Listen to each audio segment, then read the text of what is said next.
अक्षय में अब बात उस माफिया डॉन की जिसका रसूख यूपी में इस कदर था कि हर कोई उसके आगे कांपता था। लेकिन ईडी के शिकंजे में फंसे बाहुबली मुख्तार अंसारी और उसके परिवार की मुश्किलें बढ़ती जा रही हैं। विधायक बेटा अब्बास अंसारी जब बोला तो कई राज खोल दिए। अब्बास ने ऐसे राज खोले कि 50 लाख के खेल का पर्दाफाश हो गया। ये रिपोर्ट देखिए।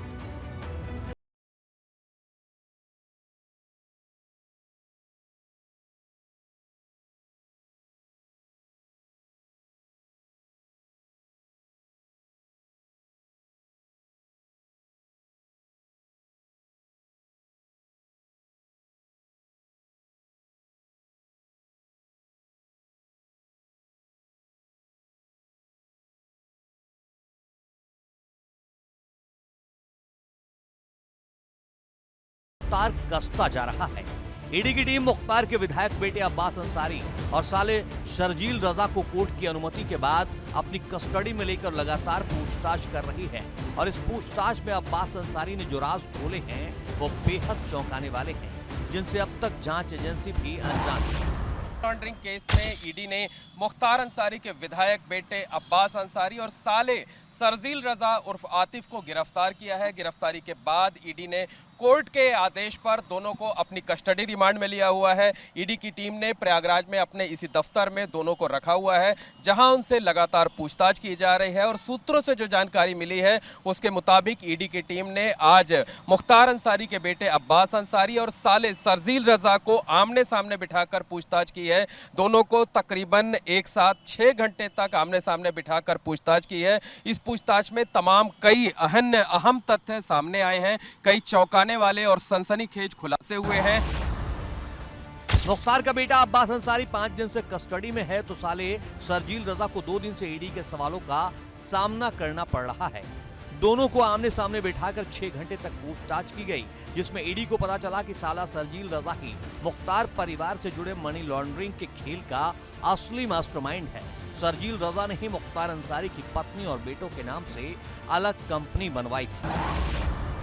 शर्जील रजा से उसका आमना सामना कराया गया तो मामा भांजे ने एक दूसरे के कई राज खोले हैं, बेहद अहम तथ्य सामने आए हैं। और दूसरी तरफ एक ये भी जानकारी मिली है कि शर्जील रजा ने ही अपने पिता के नाम से एक कंपनी बनाई थी, उसी के कहने पर ही मुख्तार अंसारी के नाम से कंपनी बनाई गई थी। हालांकि दोनों कंपनियों में जो ट्रांजैक्शन हुआ है उसमें जो कारोबार बताया जाता था वो इतना ज़्यादा नहीं था जितने का ट्रांजैक्शन हुआ है। तो ईडी को इस बात की पूरी आशंका है कि काली कमाई को सफ़ेद बनाने के लिए इन कंपनियों का गठन किया गया था, इन कंपनियों की शुरुआत की गई थी। और यही वजह है कि ईडी उन सारे तथ्यों का पता लगा लेना चाहती है। मुख्तार के साले शर्जील की कंपनी में तो सालाना 15 करोड़ रुपए तक का ट्रांजैक्शन होता था, जबकि कारोबार से करीब 2 करोड़ की कमाई होती थी। मुख्तार अंसारी का विधायक बेटा अब्बास अंसारी मनी लॉन्ड्रिंग से हासिल काली कमाई से लग्जरियस लाइफ जीने का आदी हो गया था। ईडी की पूछताछ में सामने आया है कि अब्बास अंसारी ने पिछले कुछ सालों में कई बार खाड़ी देशों की यात्राएं की हैं। अपनी विदेश यात्राओं पर उसने 50 लाख रुपए से ज्यादा खर्च किए हैं। इसके साथ ही उसने विदेशी हथियार भी खरीदे हैं। और ईडी को कई अहम जानकारियां हासिल हुई हैं। वैसे ईडी ने अभी तक जो पूछताछ की है उसके मुताबिक शर्जील रजा ही इस पूरे मनी लॉन्ड्रिंग केस का मास्टरमाइंड है, वही पूरी साजिशें रचता था। जबकि अब्बास अंसारी जो है वो लग्जरियस लाइफ जीता था। उसने पिछले कुछ दिनों में खाड़ी के कई देशों की यात्राएं की हैं, विदेशी हथियार खरीदे हैं, फायरिंग पर हजारों रुपए खर्च किए हैं। इसके साथ साथ ईडी की टीम को अब्बास अंसारी के 10 बैंक अकाउंट का पता चला है। इनमें से 9 बैंक अकाउंट खुद उसके अपने नाम है, जो देश के अलग अलग शहरों में हैं, जबकि एक बैंक अकाउंट उसकी पत्नी के नाम है। इन 10 बैंक अकाउंट में कई बार लाखों रुपए नगद जमा किए गए हैं, जबकि तमाम पैसे जो है वो चेक के माध्यम से या दूसरे बैंक अकाउंट के माध्यम से आपस में ट्रांजैक्शन किया गया है। इसके साथ ही ईडी को अब्बास अंसारी के 10 बैंक खातों के बारे में भी जानकारी मिली है। इसमें से एक बैंक अकाउंट अब्बास की पत्नी के नाम है, जबकि 9 खुद उसके नाम पर है। ये बैंक अकाउंट उत्तर प्रदेश और दिल्ली से लेकर देश के दूसरे राज्यों में है। ईडी को जानकारी मिली है कि अब्बास के बैंक खातों में लगातार नगद रुपए जमा किए जाते थे। कई बार तो ये रकम 10 से 12 लाख रुपए तक होती थी। इसके साथ ही बैंक खातों में दूसरे अकाउंट से भी खूब ट्रांजैक्शन होता था।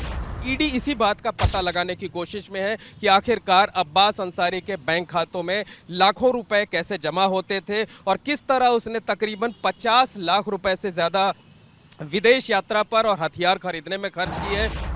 अब्बास अंसारी ईडी की कस्टडी में 12 नवंबर तक रहेगा, जबकि उसका मामा सरजील रजा उर्फ आतिफ 15 नवंबर तक। ऐसे में माफिया के परिवार की मुश्किलें कम होती नजर नहीं आ रही हैं। जिस तरीके से पूछताछ में, चाहे वो अब्बास अंसारी से पूछताछ हो रही हो, चाहे साले सरजील रजा से पूछताछ हो रही हो, जिस तरीके के खुलासे हो रहे हैं, जिस तरीके से चौंकाने वाले तथ्य सामने आ रहे हैं, उससे बहुत मुमकिन है कि ईडी आने वाले दिनों में मुख्तार अंसारी के परिवार के कई दूसरे सदस्यों को भी नोटिस जारी कर सकती है, उन्हें पूछताछ के लिए तलब कर सकती है और जरूरत पड़ने पर उन्हें गिरफ्तार भी कर सकती है। कैमरामैन रोहित श्रीवास्तव के साथ मोहम्मद मोइन, एबीपी गंगा, प्रयागराज।